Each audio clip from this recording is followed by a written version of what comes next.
Mana bu holatni ko'ringlar, o'rta rahbarlar.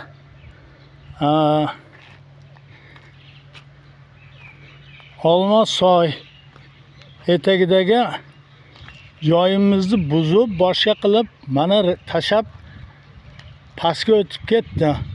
Bu yerda aholi yashaydi. Yosh bolalar o'ynaydi. Xohlasa, xohlamasa bu yerda yosh bolalar juda ko'p.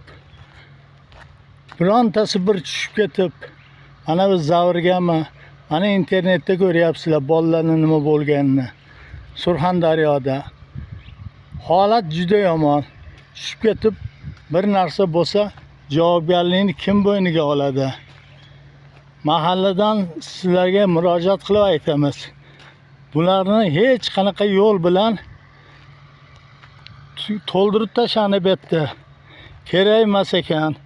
Desak, bu yerda o'yishga o'yib qo'yib, mana shu holatda qo'yib qo'ydi mana. Ko'ringlar holatni.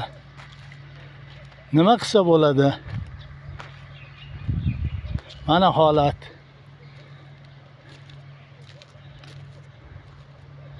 Mana holatni ko'ringlar. Kim javob beradi bunga? Javob beradigan shaxs yoki javob beradigan tashkilotda o'zi bormi?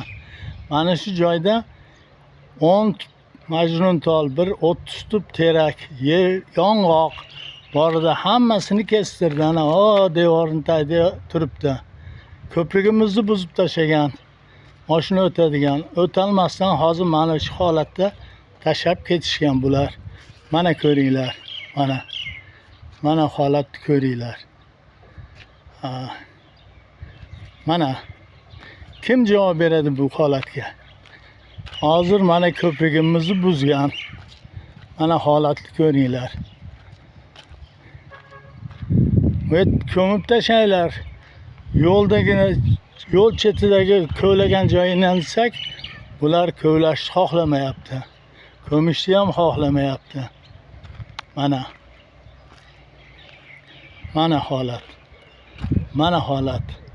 Ana ko'prigimizni buzib, mana yerda mashina o'tadigan ko'prigimizni mana yerdan buzib tashladi-da, mana shu holatda o'tiribmiz.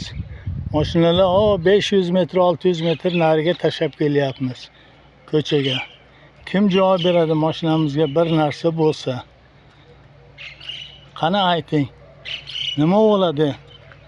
Mana holat. Mana buni ko'ring.